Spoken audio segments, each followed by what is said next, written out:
আসসালামু আলাইকুম। আমরা চাঁদাবাজির একটা নতুন সংজ্ঞা আ শিখেছি গত ২ দিন ধরে। আপনারা নিশ্চয়ই শুনেছেন সড়ক আ সেতুমন্ত্রী যিনি আছেন, আ রবিউল ভাই তিনি এক সংজ্ঞা আমাদেরকে শিখিয়েছেন। রবিউল ভাইয়ের চেহারাটা দেখলে আমার একটা টক শোর কথা মনে হয়। এই চ্যানেলের এই যে হিজড়াটা আছে না, সময় ইসলাম, এটা এক টক শোতে উনারে ডেকে নিয়া ওই সময় ইসলাম যখনই বিএনপির কোনো লোকজনরে ডাকতো এদেরকে আওয়ামী লীগের সাথে মিলে একসাথে অ্যাটাক করতো। তো এর এক পর্যায়ে রবিউল ভাই সব খুলে-টুলে দিয়ে উনি টক শোর মাঝখানেই বের হয়ে চলে এসেছিলেন। ওইটা আমার খুব মনে হয় এবং উনি কথাবার্তাও খুব সুন্দর করে বলতেন।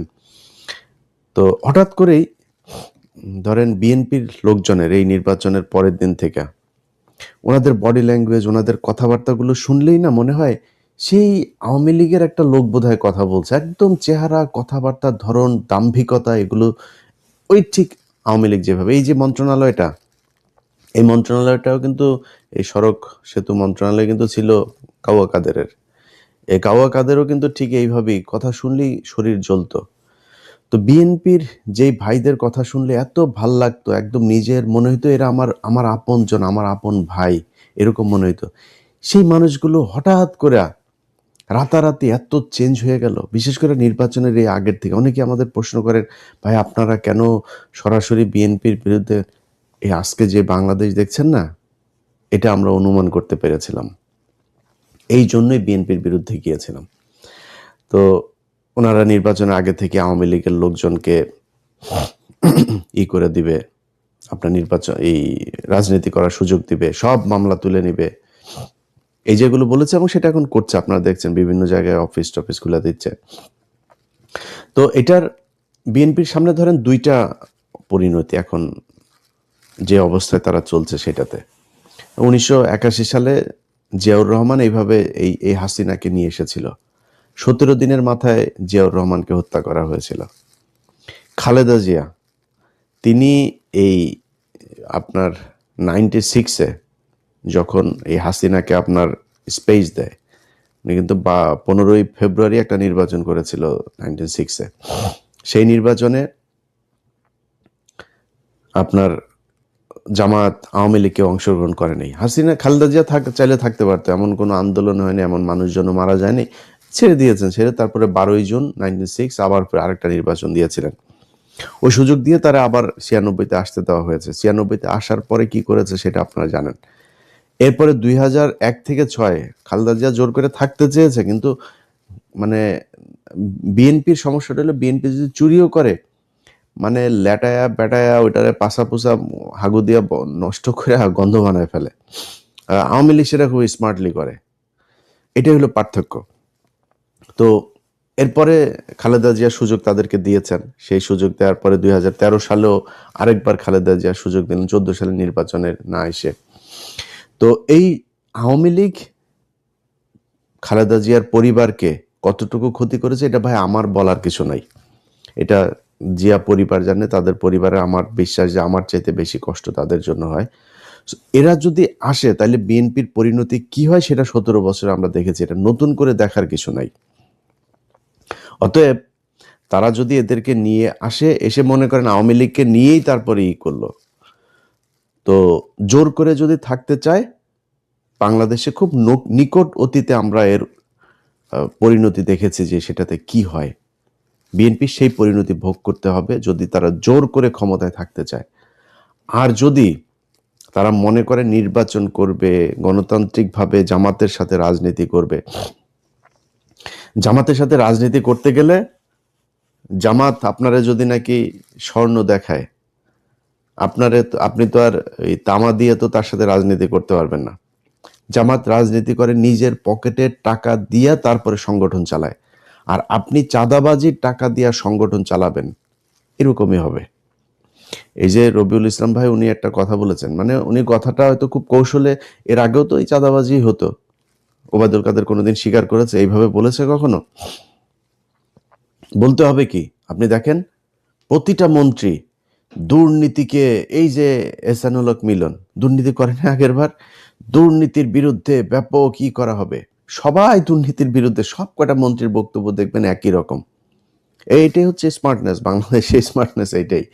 চুরি করবে প্রতিটার পেটের মধ্যে। বাংলাদেশে এই পর্যন্ত যত মন্ত্রী গিয়েছেন সব করার পেটের মধ্যে দুর্নীতির টাকা, মানুষের ভিক্ষার টাকা, চুরির টাকা, এটা প্রতিটা মন্ত্রীর পেটের মধ্যে। এরা এই দুর্নীতি করার জন্যই এমপি হয়, মন্ত্রী হয়।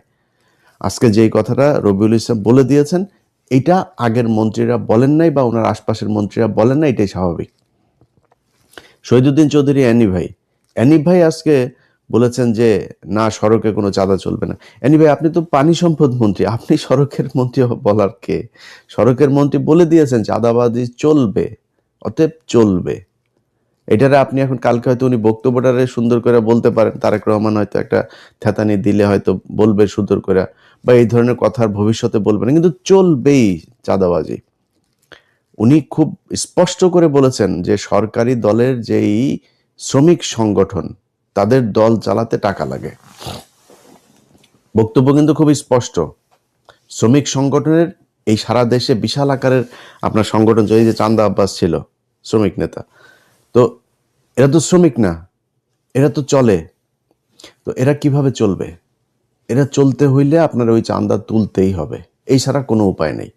সো আপনাকে রাস্তা দুইটা, হয় নিজে চাঁদা দিয়ে তারপরে দল চালাবেন, নাহলে চাঁদাবাজি করবেন, এছাড়া বিশাল এই দল চলবে না। এখন জামাত ইসলাম কি করে? নিজেরা চাঁদা দেয়, দিয়া তারপরে দল চালায়। একজন রুকন, তার বেতন যদি হয় 1 লাখ টাকা, প্রতি মাসে 5,000 তাকে মাস্ট তাদের কোষাগারে দিতে হবে। এটাই ওদের রাজনীতি। এখন এরকম একটা রাজনীতি করা দলের সাথে আপনি চাঁদা নেওয়া রাজনীতি করবেন, তো মানুষ তো সেটা সহ্য করবে না।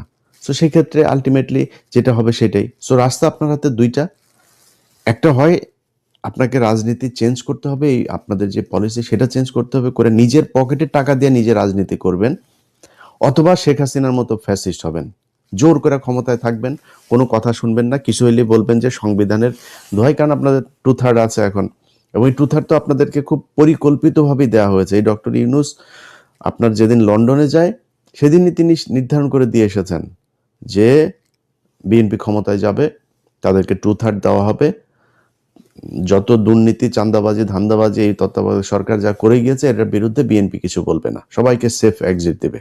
যে দেশে থাকতে চায় দেশে থাকার ব্যবস্থা করে দেবে, এরাও থাকবে না বেশি দিন। আসিফ নজরুল ধরেন দেশে আছে, এখন থাকবে না। ওই যে আইসিটির ফয়েজ তায়েব চলে গিয়েছে, এগুলো সবগুলির একটা একটা করে কি কি আকাম কুকাম করেছে এই এখন ধরবো। ক্ষমতায় যখন থাকবেন তখন বলতে না পারলে ক্ষমতার পরে তো বলতে পারবো। সো এখন ধরা হবে একটা একটা করে। ফয়েজ তায়েবরে নিয়ে কাজ চলছে। তো এই আসিফ নজরুলরা, এরা 2 দিন পরে দেখবেন চলে গেছে, কারণ টাকার তো অভাব নাই, দেশে থাকবে কেন? বউরে দিয়ে আপনার কালেকশন করাইতো, নিউজও তো হয়েছে, আপনারা দেখেছেন। তো এখন এই যে এরা ওই সময় বলে করে দিয়ে গিয়েছে যে তোমাদেরকে 2/3 দেওয়া হবে, 2/3 দিয়ে সংবিধান এবার যেমনে মনে চায় তেমনে তারা কাটছাট করে তাদের মতো করে সংশোধন করবে। এইটাই ছিল হয়েছে যে এই তত্ত্বাবধায়ক সরকারের মূল এজেন্ডা। এর বাইরে এই যে সরকারটা গেল 1.5 বছর, 1.5 বছরে বহু কিছু করা সম্ভব। সবচাইতে দুর্বল আর দুর্নীতিগ্রস্ত একটা তত্ত্বাবধায়ক সরকার ছিল, যেটার আমরা বিপ্লবী সরকার বলতাম। সেই বাঞ্চোতরা ছিল সবচাইতে বেশি দুর্নীতিগ্রস্ত। এদের মতো দুর্নীতিগ্রস্ত আর একটা সরকার এই পর্যন্ত বাংলাদেশের তত্ত্বাবধায়ক সরকারে আসে নাই। এমনকি এই যে মঈনুদ্দিন ফখরুদ্দিনের যে সরকার না, আমার তো মনে আছে এদের চাইতে বহু সততা নিয়ে তারা কাজ করেছে। তো তারা আমাদের হাতে এখন ঝুলাই দিয়ে গেল একটা দুর্নীতিগ্রস্ত সরকার।